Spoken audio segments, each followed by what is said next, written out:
Hey guys, Ariele here. I got an email last night and I wanted to share this with you. So the email was from a stranger writing that he's looking into becoming a physical therapist, but the only problem is, quote, "I'm not finding much more value in physical therapy than I do in yoga." He's saying that the distinctions between physical therapy and yoga are that physical therapists also do ultrasound, braces, and cortisone cream. I have not used ultrasound in over a year in my practice. I don't give people braces or orthotics necessarily every now and then. And I definitely do not use cortisone cream. And then this person emailed me and wrote, quote, "I'm finding that I already do the job of a physical therapist in yoga." He's a current yoga teacher. Quote, "Down to its core, I can't see how physical therapy is much different than yoga. The basis of both is to restore functional movement. I feel like the exercises we perform in yoga include and exceed those performed in physical therapy." So I wrote him back, and I am also going to share part of my response in this video. So there are two things that distinguish yoga teachers and physical therapists. And the first thing I have to say is that if you think that this point of view, that there's not a big difference between physical therapists and yoga teachers, is rare, I would actually have to step up and say that it's not that rare. There's quite a few yoga teachers who believe that they offer the same value. And I think that that is a genuine folly of youth. And there's a few reasons for that. One of which is both the experience and the expertise that physical therapists bring to the table. And I'll get to that in a minute. But the other is really just the education. So probably most practicing yoga teachers don't even have the baseline prerequisites to apply to, not to mention get into physical therapy school. It's a really challenging program. The year that I got accepted into physical therapy school, they accepted 54 slots for about 300 applicants. And the following year, they had almost 600 applicants for those same 54 slots. It is a clinical doctorate, is a 3-year program, and I had about a year and a half of pure prerequisites to do above and beyond my undergraduate. It takes place in an accredited university, and the programs themselves are further overseen by an accrediting agency. And there is a national licensing exam that you must pass after receiving your diploma. By the way, within the accrediting agency of these DPT programs, the doctorate in physical therapy programs in the US, is a mandate that you can't have a GPA average below 3.0. So you have to keep your 3.0 or higher, or 3.2 or higher, or whatever it is, or else you're on academic probation and ineligible to graduate. So then once you graduate, you study, pass a national licensing exam, and then you pass a state licensing exam very often. I suppose there's probably some states that may not have that, but most of them do. And then you are subject, once you are a licensed healthcare professional and paying your fees every year or 2 years, you're subject to random audits that show that you have done your continuing education requirements. You're subject to legal oversight and regulation and the loss or being sued, being fined, and maybe losing some of your privileges as a physical therapist, or losing your license or temporary suspension if you don't follow the law and the regulations. Embedded within the programs, there's also clinical experiences. So you have full-time experience working with patients before you even graduate. And that, in my program, added up to full-time 6 months when I did the math and I added it all up. And those experiences were in an ICU.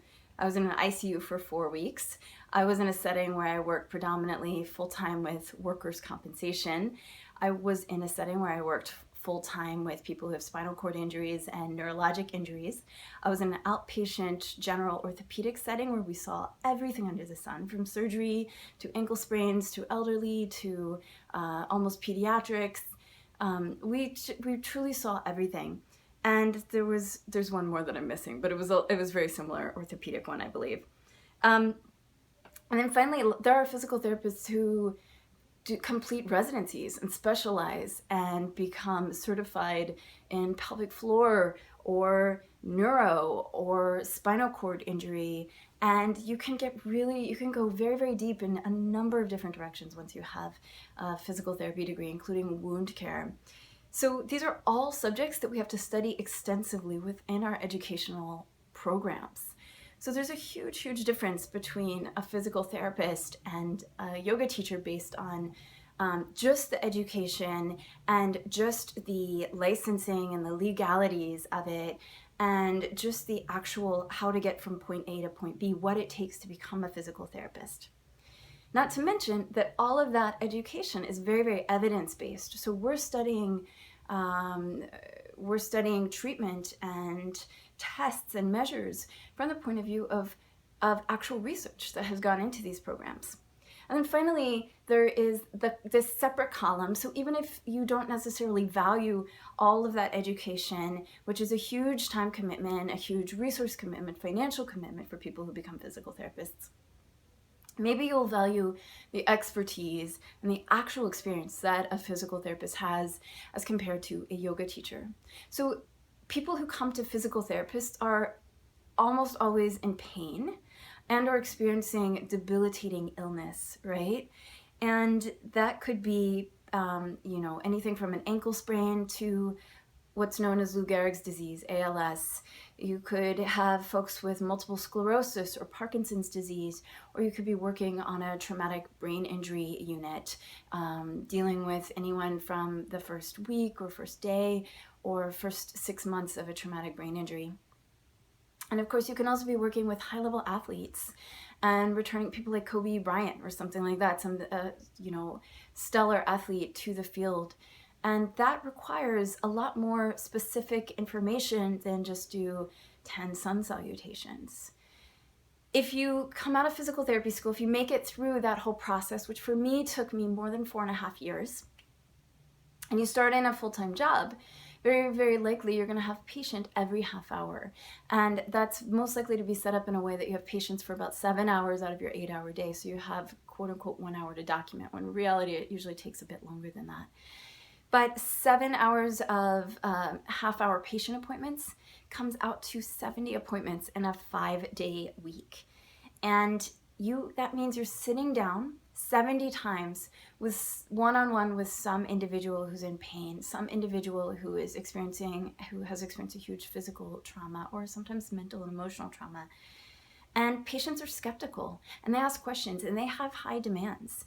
And we work within the context of organizations, hospitals, and outpatient facilities that are also regulated, that are also seeking feedback in a very systematic way, where patients can rate you as a healthcare practitioner.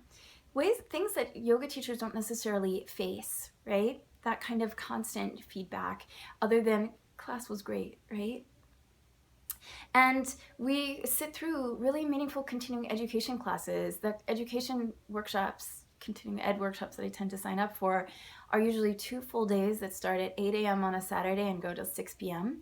And then they'll start up again at 8 a.m. on a Sunday and they'll go to 4:30 p.m. That's the 2-day version. So then there's the 3-day that also include a Friday night. And then there's also 4-day versions in the school that I most frequently study with. And then there's ongoing education around billing and ongoing education around evidence-based for red flags like deep vein thromboses that can kill people if you don't catch them, or heart attacks or things like this. And then just to go to this point of yoga as functional movement, in a nutshell, it's not. In a nutshell, it's not functional movement. It might be a great exercise or great cross-training for exercise, but functional movement means climbing up and down stairs without pain, easefully. Functional movement means getting onto and off the floor. Functional movement is not warrior one. It is not eagle pose. It is not, it is not these specific things that we do within the context of yoga. It is maybe climbing a wall, or running is actually a functional movement, or just walking. And I cannot tell you how many times I've seen people who've been diligent yoga practitioners who still have really essential challenges with basic functional movement. Physical therapy and yoga teaching are 2 completely different animals.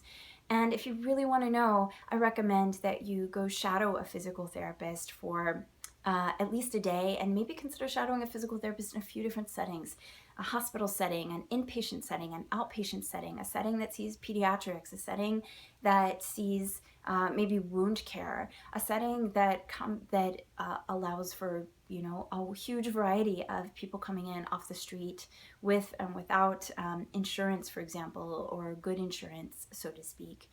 And these are the things that physical therapists do that are very, very different than a yoga teacher. We have a lot of responsibilities as physical therapists, and um, it's so vastly different than teaching a group yoga class. I can't even explain it fully in less than 10 minutes, as you can see. But I do not like that this meme is out there, that this idea that diminishes what is physical therapy is out there. And I truly think that once you're in your 30s, once you're in your 40s, almost everybody starts to experience some level of injury or some level of breakdown of joints, where you will be humbled enough to have to go seek help, and you will be humbled enough to have to go see a physical therapist. And that's when I ask you and encourage you to go out and seek a really stellar, really engaged physical therapist, and discover for yourself the difference between someone who has this type of education, this type of responsibility, this type of licensure, versus a yoga teacher who maybe has 200 hours of yoga teacher training. Thank you so much for watching and understanding.